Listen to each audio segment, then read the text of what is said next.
예레미야 7장은 예레미야가 하나님의 성전 앞에 서서 그 사람들에게 하나님의 말씀을 선포하고 있는 그러한 말씀을 담고 있습니다. 특별히 예레미야 7장과 예레미야 26장을 보면 아주 비슷한 내용이 나오기 때문에 학자들은 이 7장과 26장의 말씀을 동일한 사건으로 보고 있습니다. 그렇게 본다면 지금 예레미야가 하나님의 말씀을 선포하고 있는 시기를 주전 609년으로 볼 수가 있는데요. 이때는 요시야 왕이 죽은 지 얼마 되지 않아서 애굽의 느고 왕이 이 유다의 여호야김을 왕으로 세웠던 그러한 시대입니다. 우리 한번 예레미야 7장 2절을 먼저 읽어볼까요? 예레미야 7장 2절을 같이 읽어보겠습니다. 너는 여호와의 집 문에 서서 이 말씀을 선포하여 이르기를 여호와께 예배하러 이 문으로 들어가는 유다 사람들아 여호와의 말씀을 들으라. 아멘. 여호와의 집 문이라고 하니까 아무래도 하나님의 성전을 말하는 것이겠죠. 예레미야 26장 2절을 같이 읽어보겠습니다. 함께 읽겠습니다. 여호와께서 이와 같이 말씀하시니라. 너는 여호와의 성전 뜰에 서서 유다 모든 성읍에서 여호와의 성전에 와서 예배하는 자에게 내가 내게 명령하여 이르게 한 모든 말을 전하되 한마디도 감하지 말라. 아멘. 여기서도 동일하게 하나님의 성전에서 예레미야가 하나님의 말씀을 선포하고 있습니다. 그러니 이 두 장의 7장과 26장의 말씀을 한 시대에 지금 같은 시대의 말씀이라고 볼 수가 있는 것이죠. 그래서 정치적으로도 종교적으로 너무나도 힘든 시기에 지금 하나님의 말씀이 이들에게 선포되고 있습니다. 특별히 예레미야가 하나님의 성전에서 하나님의 말씀을 선포하고 있기 때문에 이 본문의 말씀을 성전 설교라고 부르는 것이죠. 어떤 말씀을 지금 예레미야가 선포하고 있을까요? 3절 말씀을 읽어볼까요? 7장 3절 함께 읽겠습니다. 만군의 여호와 이스라엘의 하나님께서 이와 같이 말씀하시되 너희 길과 행위를 바르게 하라.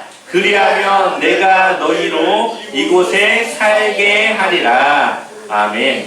그들이 길과 행위를 바르게 하라고 선포하고 있습니다. 도대체 그들의 행위, 그들이 살아가는 그 삶의 길은 어떠했을까요? 도대체 어떠하기 때문에 하나님은 그들에게 그것을 돌이키지 않으면 심판을 받을 수밖에 없다라고 하나님이 이 예레미야를 통해서 선포하고 있을까요? 제가 한번 예레미야 7장 4절에서 6절까지의 말씀을 읽어보겠습니다. 이것이 주님의 성전이다. 주님의 성전이다. 주님의 성전이다 하고 속이는 말을 너희는 의지하지 말아라. 아멘. 여기서 여호와의 성전이다 말을 3번 반복하는 것은 아주 강조하고 있는 말씀이고요. 이것이 이들에게 아주 큰 잘못으로 여겨지고 있다는 말을 하고 있습니다. 하나님의 성전이기 때문에 그들이 안전할 것이다라고 하는 그 말을 믿지 말고 의지하지 말라라고 말하고 있습니다. 5절 말씀을 보니까 너희가 모든 생활과 행실을 참으로 바르게 고치고 참으로 이웃끼리 서로 정직하게 살면서 아멘. 그들의 생활이 어떻습니까?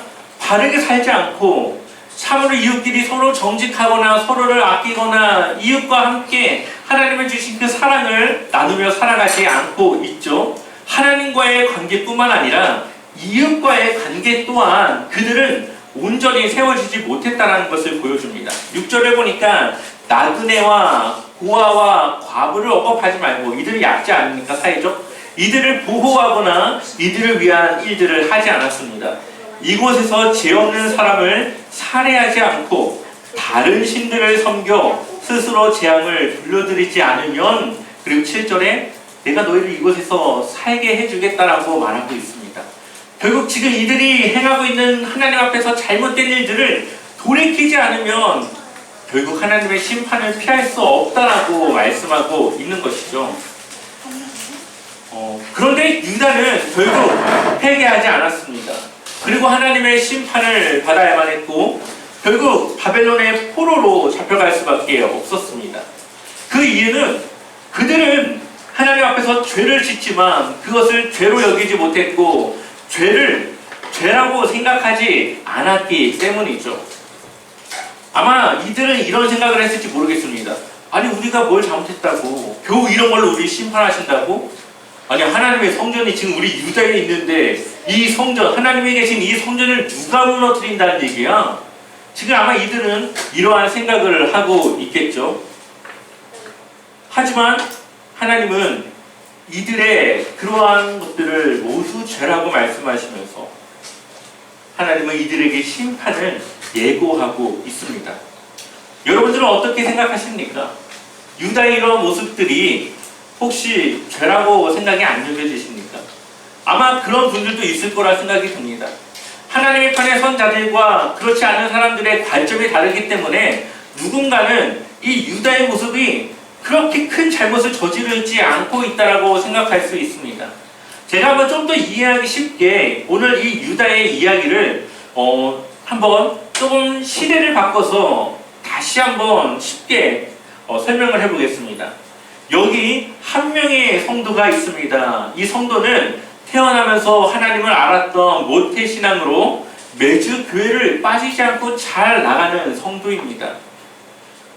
그러니 이 성도는 자신은 태어날 때부터 하나님을 믿었고 지금도 교회를 빠지지 않고 다니고 있으니 구원을 받았다라고 생각을 하고 있습니다. 그런데 이 사람이, 이 성도가 교회만 나가면, 회사를 가거나 세상에만 나가면 자신이 그리스도인이라는 것을 숨기고 세상 사람들과 적당히 어울리며 거짓말도 하고 술도 먹고 가끔 주일에는 영업 때문에 골프를 치러 나가기도 합니다. 또 일이 어렵거나 중요한 일을 앞뒀을 때는 주변에 용하다고 하는 점집을 찾아가서 점을 보기도 합니다. 그리고 자신이 어떻게 해야 될지 조언을 구하면서 자신의 그러한 상황들을 모면하고 힘을 얻고 있었죠. 어떻게든 더 많은 돈을 벌어보기 위해 자신의 주변을 돌아보는 것보다 자신이 생각하는 그 계획에 맞게 살아가고 있고 정말 자신밖에 모르는 이기적인 삶을 살아가고 있습니다. 많은 돈을 벌어 성공할 수 있다라고 하는 자신감에 최선을 다하고 있습니다. 그렇게 한 주간을 자신의 생각에 옳은 대로 살아가다가 또 교회에 나가서는 하나님이 주신 그 평안이 자신에게 임하고 또 자신이 하나님께 예배를 드리고 있으니 자신이 하나님의 자녀라고 확신하며 또다시 자신의 구원을 다짐합니다.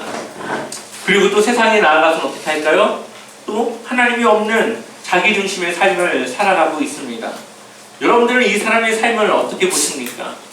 아마도 세상의 사람들의 관점에서는 이렇게 생각할 것 같습니다. 와, 그렇게 바쁜데 교회도 나가? 와, 교회를 나가면서도 저렇게 돈도 많이 벌고 세상적으로도 잘 나가? 와, 저 사람은 정말 성공한 사람이야. 나는 저 사람을 닮을 거야. 저 사람처럼 나도 성공의 모델로서 나의 종교도 철저히 섬기고 세상적으로도 성공하는 삶을 살아가야지. 이렇게 생각하지 않을까요? 그런데 하나님의 입장에서 보면 어떨까요? 하나님의 입장에서는 그 사람은 전혀 그리스도인이라고 볼 수가 없습니다. 왜냐하면 그의 삶에는 하나님이 계시지 않기 때문이죠. 하나님을 위해 사는 그리스도인의 삶은 늘 두 가지가 함께합니다. 하나님을 사랑하는 삶과 이웃을 사랑하는 삶입니다. 그 두 가지가 그 삶에 가득 채워져야 되는데 지금 이 사람은 전혀 하나님을 위한 삶도 이웃을 위한 삶도 나타나지 않기 때문이죠.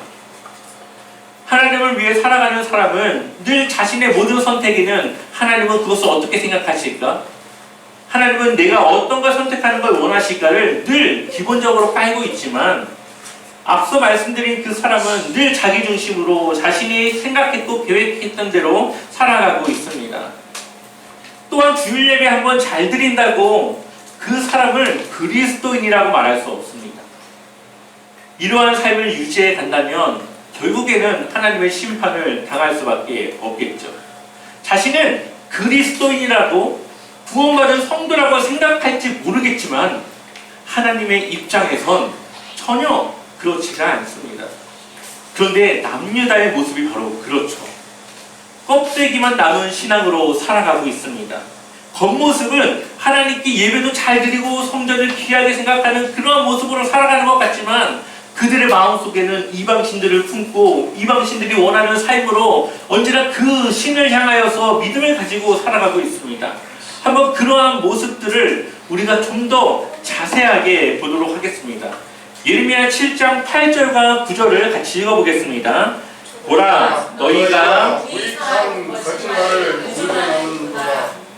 너희가 도둑질하며 살인하며 간음하며 거짓 맹세하며 바알에게 분향하며 너희가 알지 못하는 다른 신들을 따르면서. 아멘.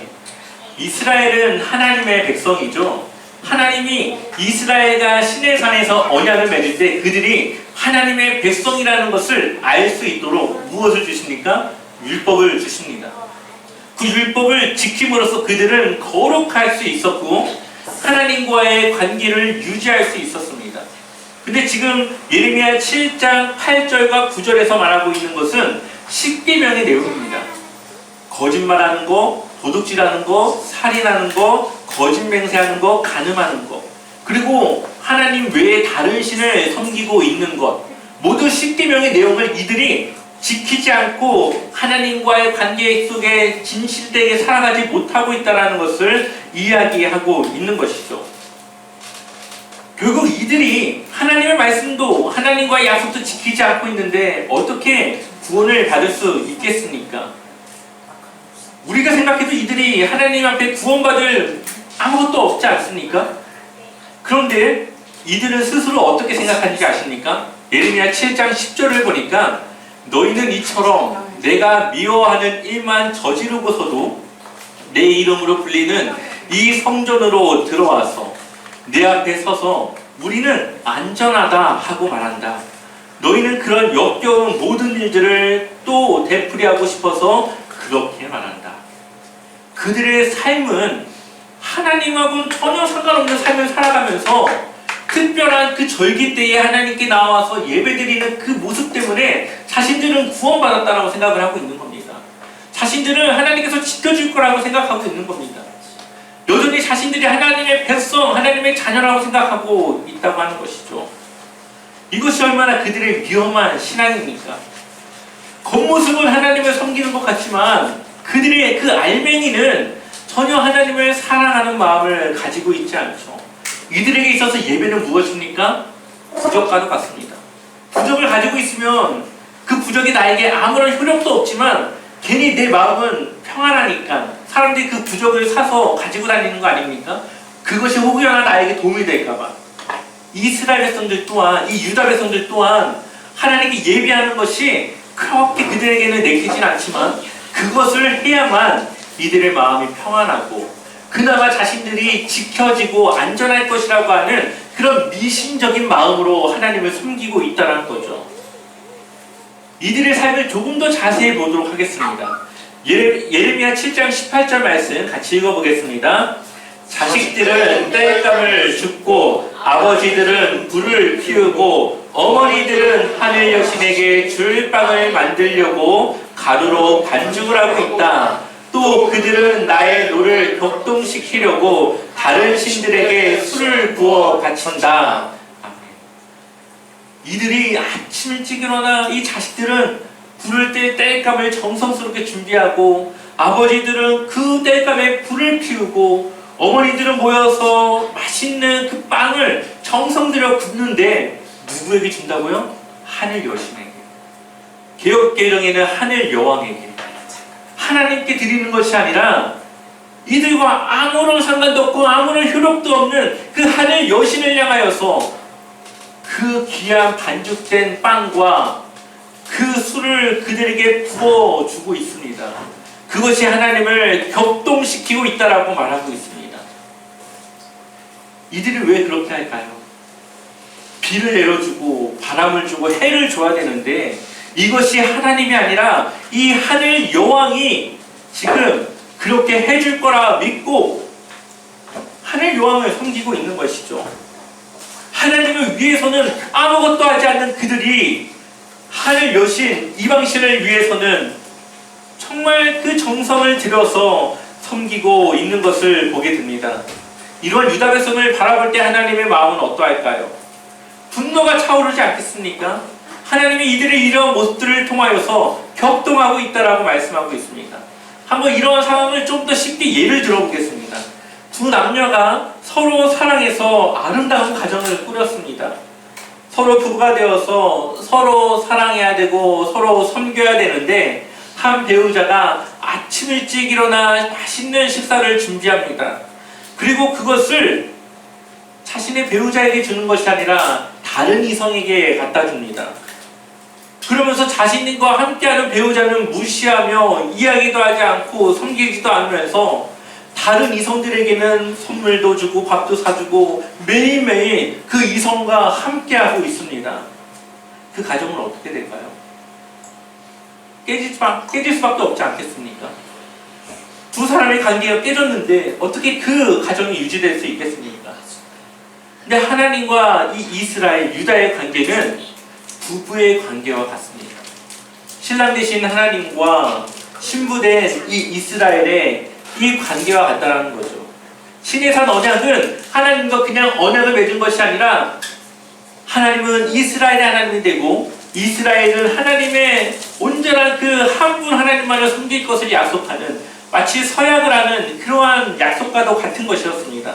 그래서 예레미야 3장 1절에 보니까 그들이 말하기를 가령 사람이 그의 아내를 버림으로 그가 그에게서 떠나 타인의 아내가 된다 하자 남편이 그를 다시 받겠느냐.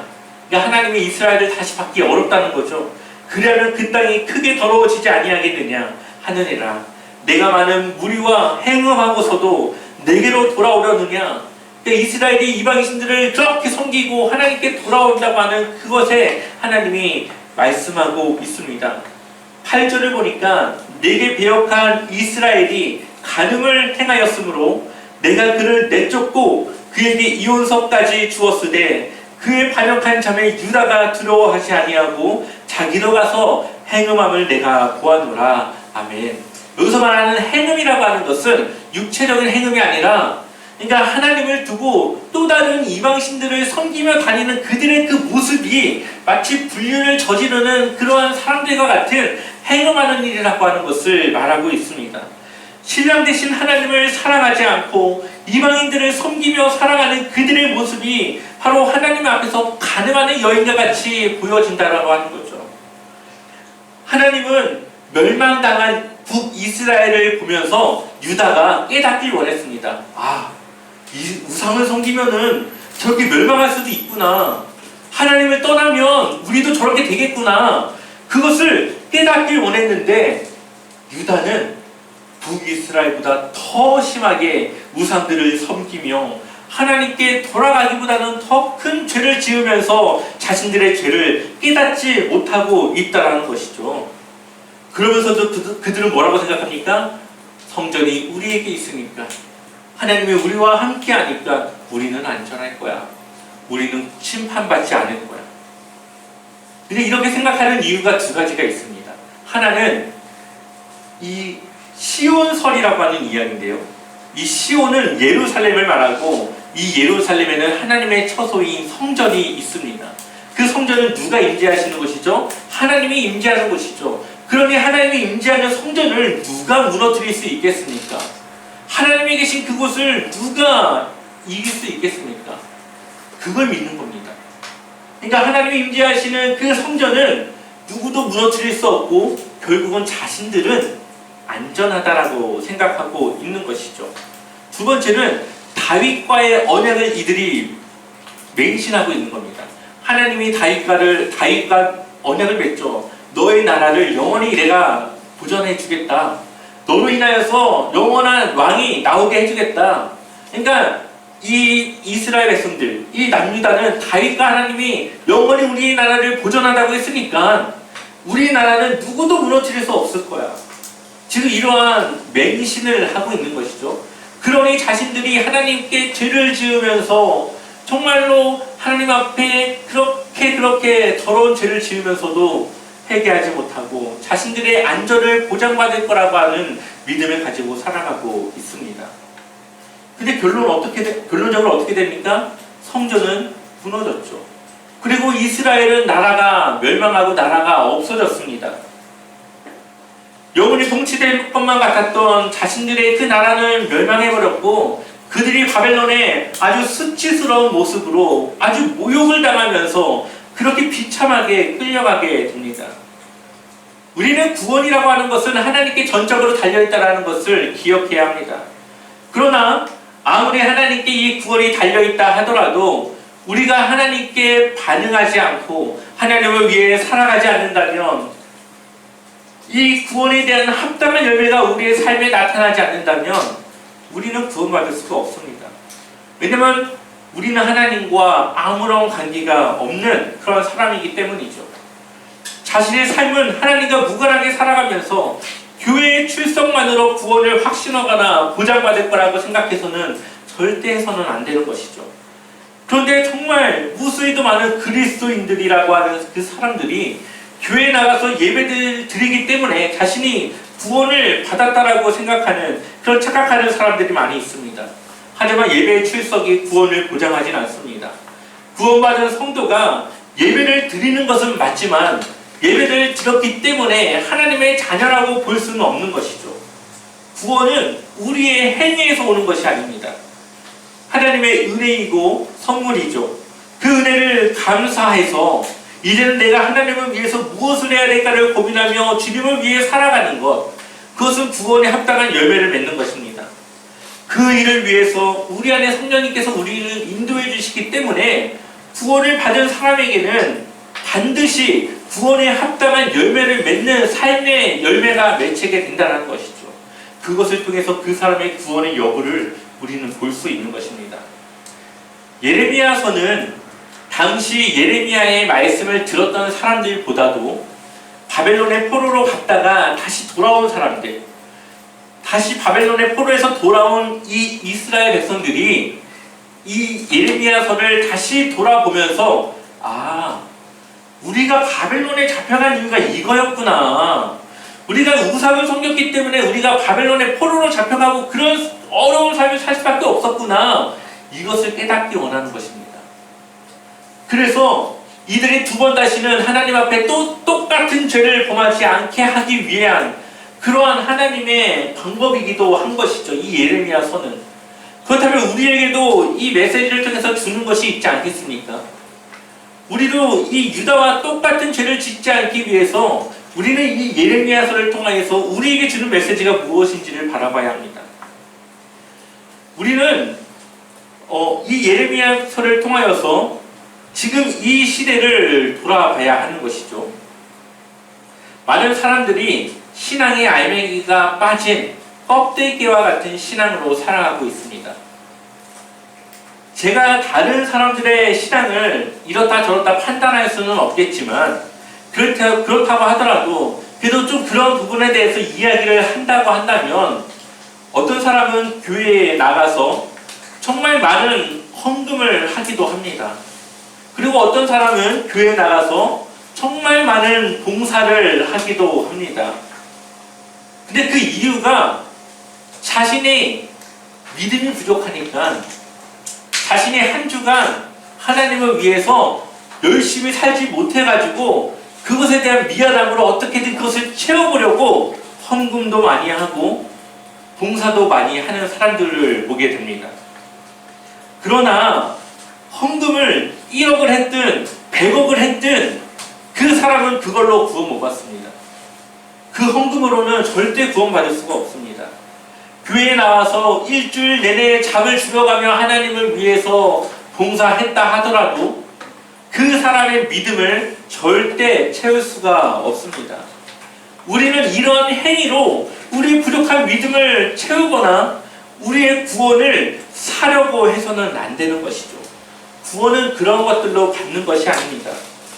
구원이라고 하는 것은 자신의 잘못된 과거의 삶을 철저히 회개해서 새로워진 삶을 살아가야 하는 것이고, 또한 예수 그리스도를 통해서 우리의 죽음 이후에 있을 그 부활을 우리가 믿음으로써 그 예수님을 믿는 그 삶을 살아갈 때에 구원은 우리에게 선물로 주어지는 것이죠. 헌금을 많이 하고 봉사를 많이 한다고 해서 그 사람의 믿음이 좋거나 구원을 받았다라고 할 수가 없습니다. 그리고 구원받은 성도가 해야 될 삶은 하나님을 사랑하는 것과 이웃을 사랑하며 살아가는 것이죠. 이기적이지 않은 삶, 이타적인 삶, 내가 타인을 위해서 어떻게 하면 하나님의 사랑을 전할 수 있을까를 늘 고민하며 그러한 삶을 살아갈 때에, 그러한 사랑이 하나님께 영광이 되어질 때에 우리는 구원에 합당한 열매를 맺는 삶을 살아가는 것입니다. 이것이 하나님 나라의 핵심 원칙입니다. 하나님을 왕으로 섬기는 하나님 나라 백성의 올바른 삶입니다. 고린도전서 4장 20절을 보니까 한번 같이 읽어볼까요? 같이 읽어보겠습니다. 하나님의 나라는 말에 있지 아니하고 오직 능력에 있음이라. 아멘. 하나님의 나라는 내가 구원받았다, 내가 정말 하나님의 사랑을 받고 있다, 이러한 말에 있는 것이 아니라 능력, 삶으로 나타나는 능력이 있다는 것이죠. 내가 할 수 없던 봉사를 하고 있고, 내가 할 수 없던 하나님을 위한 일들을 내가 하는 그 능력이 나타나는 그 삶을 통하여서 하나님의 나라가 그 사람 가운데 임하여졌고 하나님의 나라의 백성으로 살아가고 있다는 것을 우리는 나타내는 것입니다. 저와 여러분의 삶 속에 껍데기 신앙이 아니라 정말 하나님의 사랑과 이웃을 사랑하는 그 마음이 가득 찬 그러한 삶으로, 그러한 하나님 나라의 백성으로의 삶으로 나아가시기를 주님의 이름으로 간절히 축원합니다.